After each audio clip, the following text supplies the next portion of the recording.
It's difficult to remain too calm given the news from Greece. The changes taking place in that country, even as we speak, are going to mark a turning point in Europe.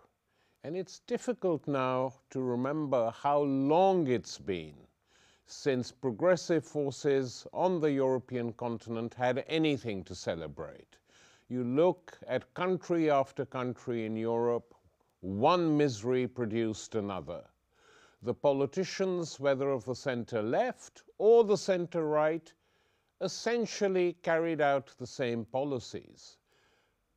Labour in Britain was an extreme example of this, when in 1997 Tony Blair was elected Prime Minister. There was some hope among some people that change would come, but that change never came.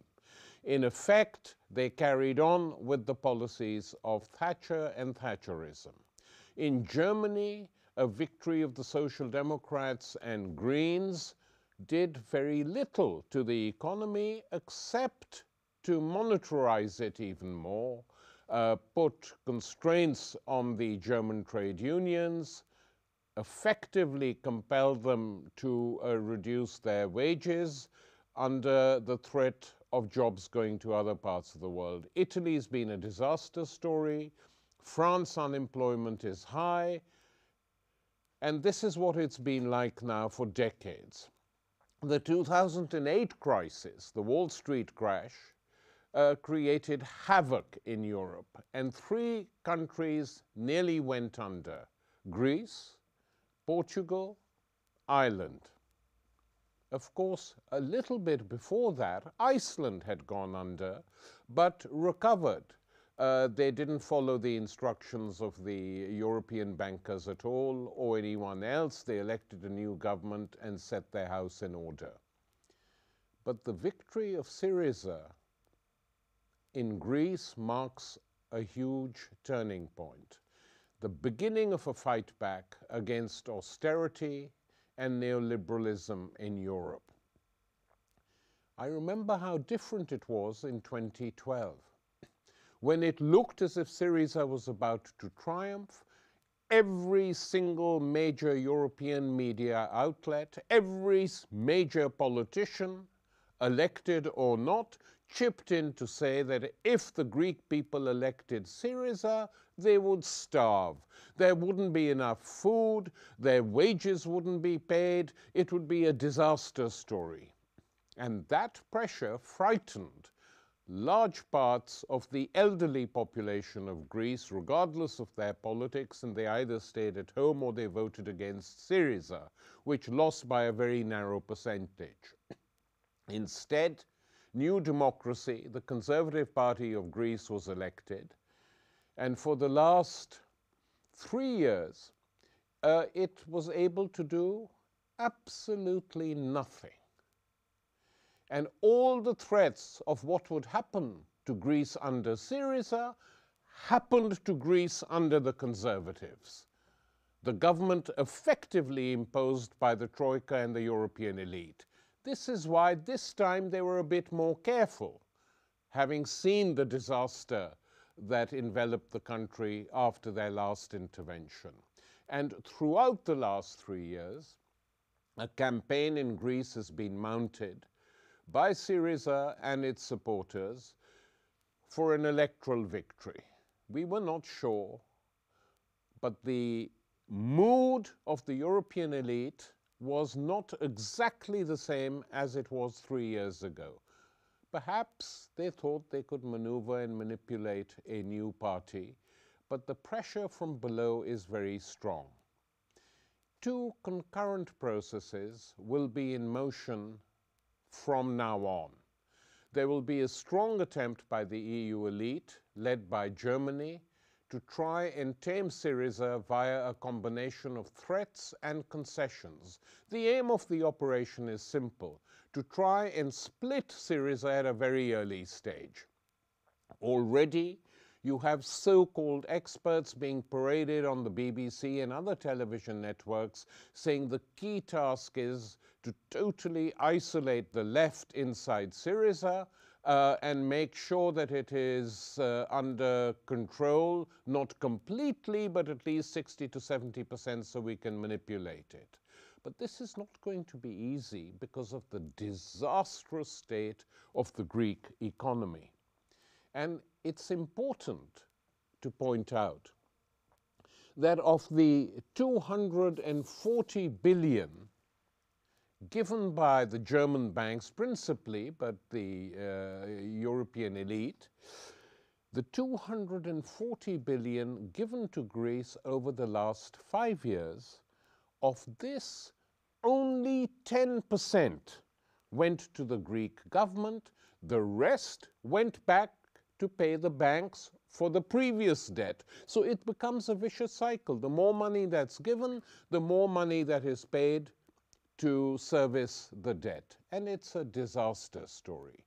That is why there will be a high level of expectation from Syriza's electorate and beyond. Mass mobilizations will be extremely important to sustain the new government and push it to carry through the first necessary measures. What are these? As I said, the debt has become a burden that has to be discarded. After negotiations, but rapidly, because there is no way in which the Greek economy can carry on as it has over the last 3 years and before.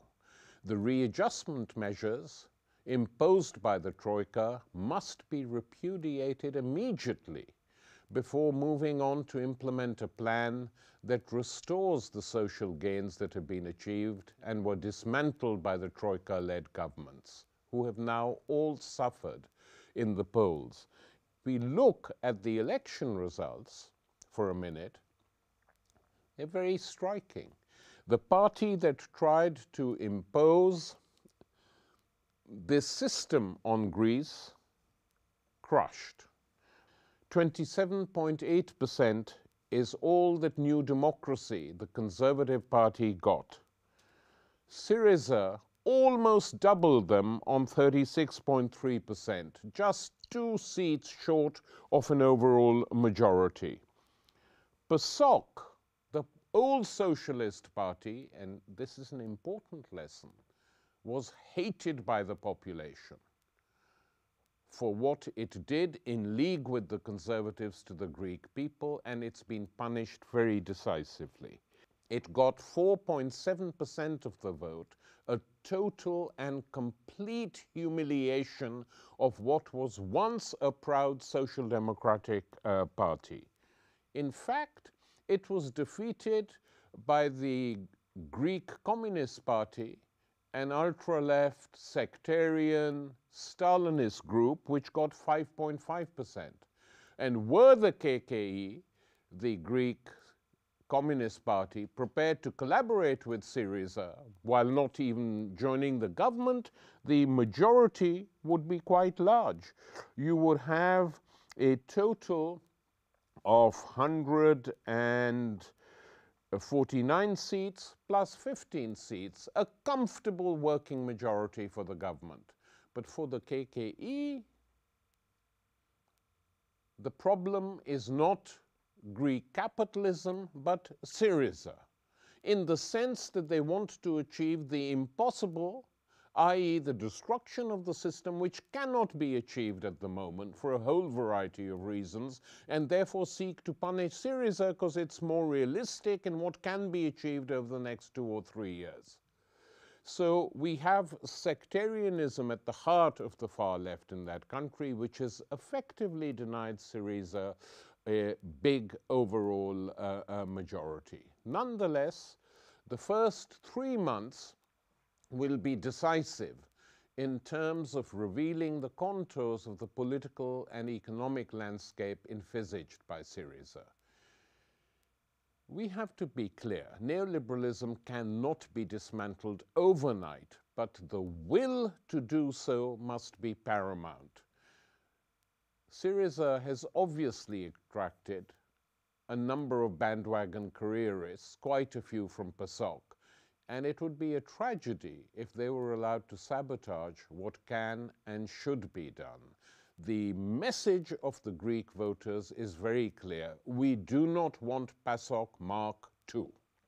And Greek is blessed with a lot of left-wing economists, one of whom might be a finance minister soon, the other on the left of the party, Kostas Lapavitsas, has just been elected member of parliament from the northern part of Greece with a large majority, and was heard singing an old communist resistance song last night as they celebrated the victory. So with the number of economists they've got, many of whom agree on the basic principles, how to move forward. And this will depend a great deal on the European elite.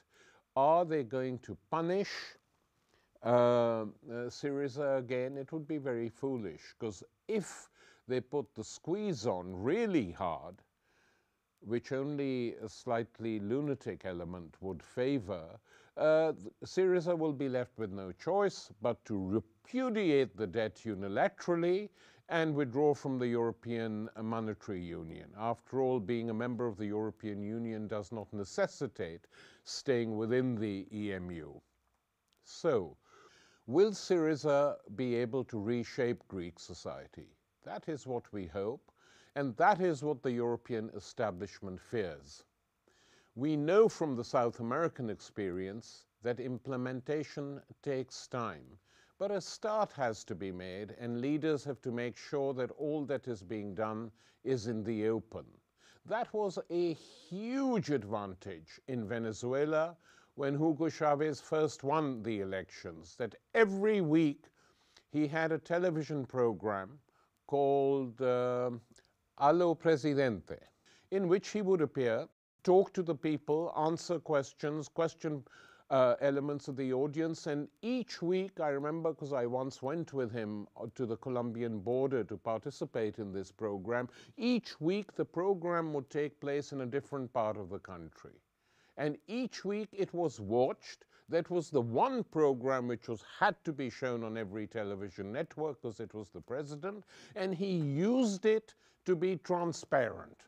He would explain to people what the problems were, what they were trying to do, who was trying to sabotage them, what the Americans were doing, how they had played a part in organizing a coup to try and topple his democratically elected government, etc. And that's an important lesson which the Syriza government should learn, because there are two ways of going about it. One is to hire spin doctors, one of the most ghastly creations in modern European politics, where you hire a spin doctor to tell you what to say and what not to say. And this is fine for politicians who have nothing to say and who effectively carry out the will of the bankers and the corporations. They need spin doctors to bullshit. But for politicians who've got something to say, spin doctors are utterly useless. Rely on your own political instincts. That is what all the South American leaders have done. Evo Morales in Bolivia, the late Chavez in Venezuela, Maduro today in Venezuela, Correa in Ecuador, Mujica in Uruguay. They rely on their own political instincts because they are confident. And I say this especially given the way in which previous Greek governments have operated, and most European governments. Transparency is a vital ingredient to mass mobilization and politicization. The more public support that is seen on the streets at critical moments in the months that come, the more citizens in other European Union countries will be inclined to support the Greek demands. Because what the European Union is doing to Greece, it is doing to virtually every other country in the Union as well. Ultimately, in my opinion, if the European Union elite and the Troika refuse to make meaningful concessions, then the only alternative is to defy them. And if, as a result, Greece is expelled from the European Union, something, by the way, that would be completely unconstitutional, then Plan B has to be implemented. A Syriza government that allows itself to be effectively blackmailed by the European Union will run the serious danger of becoming PASOK Mark II. And that would be a huge disaster for Greece, and that would demoralize the new voters and the new mood in Spain. It's very interesting that in the last rally before the Greek election, the person at the side of Alexis Tsipras was Iglesias, the leader of Podemos from Spain. Very interesting because they don't agree with each other on everything, but the message was clear. We are trying to create a new Europe, different from the Europe that exists today.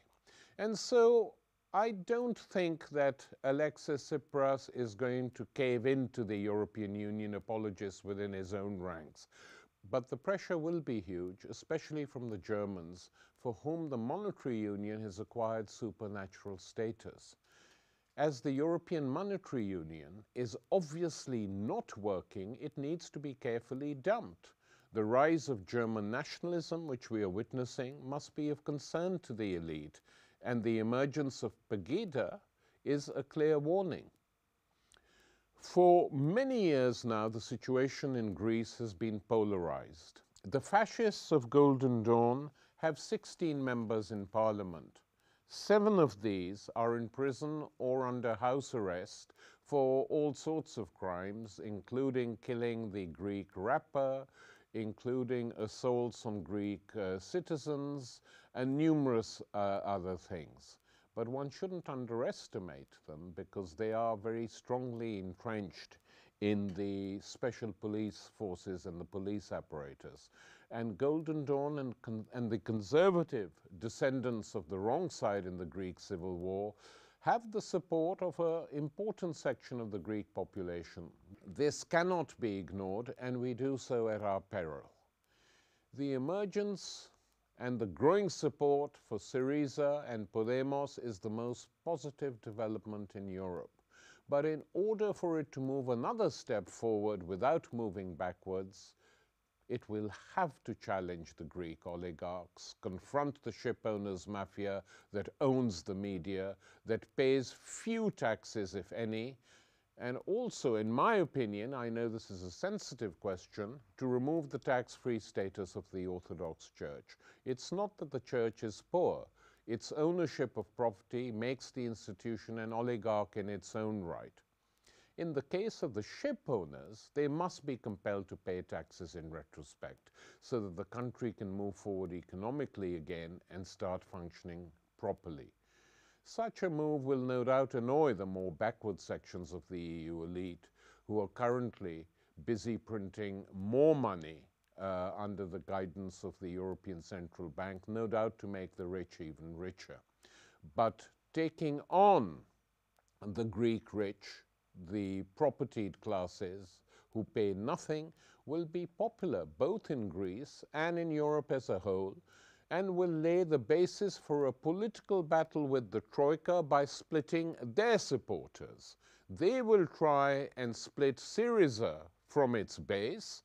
Syriza should campaign effectively, and it has the economists to do so, to divide the Troika. Might there be a domino effect? Will the Greek cure, once it starts, spread to other diseased economies? Definitely. But the rhythms in each country will be determined by local conditions and histories. Listen to the bells tolling in Greece, we say to the corrupt and spineless politicians in Ireland, in Portugal, in Italy, in France. Listen carefully, groups on the left. The longer you cling to the underpants of discredited political parties sharing power here, on your knees there, you will fail. This will be the impact because Syriza will be the first party in Europe elected to power that has done so by challenging the extreme center that has ruled Europe for many decades, and its favored economic system, a financialized neoliberalism. With regional elections in Spain in May, we might see an interesting chain reaction. And who knows, perhaps the far left in Portugal and the left party in Germany might realize that working with social democracy is a recipe for decline and disaster. One of the central issues that has become a huge battle cry for the right is immigration. Because of the austerity measures, unemployment, precarious working conditions, etc., the European legal framework, i.e. Fortress Europe, is racist as far as non-Europeans are concerned. Syriza and Podemos have defended the rights of people whose lives have been wrecked by a US, EU-supported planetary globalization. But it is only if resources are released for improving the lives of actually existing citizens will it make it easier to provide help and legal rights for the migrants. When some European politicians from the extreme center parties justify the deaths by drowning in the seas surrounding Europe on the grounds that this will discourage other immigrants, it is not simply the inhumanity that one notices, it is a total failure to understand why people migrate and who creates the conditions. Economic and climate catastrophes, coupled with wars initiated by the West, have usually been the cause in recent years. A classic case is the expulsion of Africans from a post-Gaddafi Libya, a situation created by NATO. Many of these expelled Africans then went radical, regrouped in Mali. That was followed by a French military intervention in Mali to save the government. The same France that had intervened in Libya and created the mess then had to intervene in Mali because of its mess, and the situation remains bad. The financial markets that consider themselves and are considered as such by politicians to be the regulators of politics and democracy itself are now in crisis. Will a left government in Greece clash with the market system within the capitalist framework? Yes, I think that is what is on the agenda today, and what the Bolivarian governments in South America have been doing for the last 15 years with relative success, though it varies from country to country. We have to understand that it is this market fundamentalism that has led to a sharp decline in democracy. What is needed is a combination of regulation of capitalism, state intervention to take back the public utilities, and create and own industries that can help the utilities and enhance democracy on every level to ensure popular participation. That can be our only minimum program at the present moment. Nothing else is possible, and to think it is empty talk. It's unrelated to the realities. What is the future of the European Union? Many people not remotely on the left are now arguing it's in a very bad state. It subordinated politics to economics and was undemocratic from the beginning. Blaming supposedly lazy Southerners for the crisis is grotesque. This is not only my view or the view of left-wing economists or left-wing politicians, but now hedge fund kings like George Soros, who recently said, and I quote, "My worst fears are confirmed. This is what I was afraid of, that the euro would be preserved, pervert the venture, and destroy the European Union. Instead of the solidarity the EU was supposed to have embodied, it became every country for itself." He was backed up by the new Pope Francis from the Vatican, who is to the left of virtually every EU government today. Not Syriza, but it's forming a government as yet. Pope Francis insisted, and I quote, "The great ideas that inspired Europe seem to have lost their attraction, only to be replaced by the bureaucratic formalities of its institutions. The single formula approach on the currency union is dead in the waters of the Mediterranean. An alternative needs to be developed. It would be better if this were done by common agreement, but that is unlikely. So new radical governments might have to take unilateral decisions. Many years ago, the great Greek poet Kafkavi wrote a poem called When the Watchman Sees the Light. A Greek friend sent me this yesterday, and it's very apposite to the situation, which is one of both excitement, expectation, celebration, but also worries. And the poem, in a way, sums it up very well. Winter, summer, the watchman sat there, looking out from the roof of Atreus' palace. Now he has good news to report. He's seen the fire light up in the distance, and he's happy. Besides, the drudgery's over now. It's hard to sit there night and day in heat and cold, waiting for a fire to show on the peak of Arachnion. Now the longed-for signal has appeared. Yet, when happiness comes, it brings less joy than one expected. But at least we've gained this much. We've rid ourselves of hope and expectation. Many things will happen to the house of Atreus. No need to be wise to guess this now. The watchman has seen the light, so let's not exaggerate. The light is good, and those coming are good. Their words and actions also good, and let's hope all goes well. But Argos can do without the house of Atreus. Ancient houses are not eternal. Of course, many people will have much to say. We should listen, but we won't be deceived by words such as indispensable, unique, and great. Someone else indispensable and unique and great can always be found at a moment's notice. These wise words sum up what much of Greece, including many of Syriza's supporters and many on the left in Europe are thinking.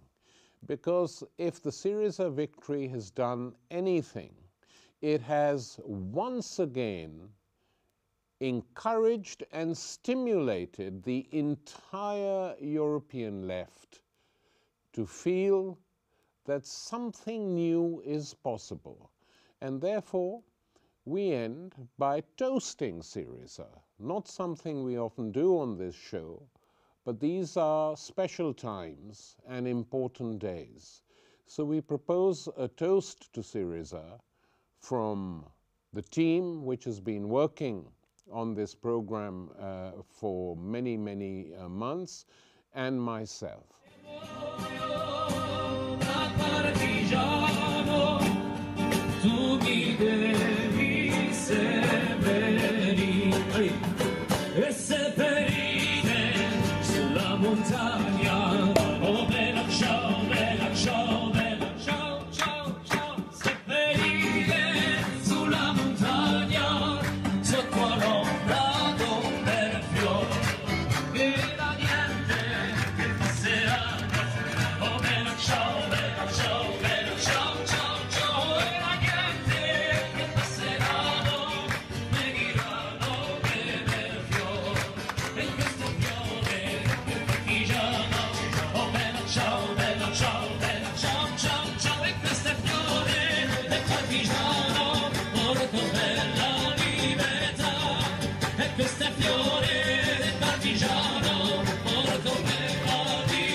Here's to Greece and Syriza.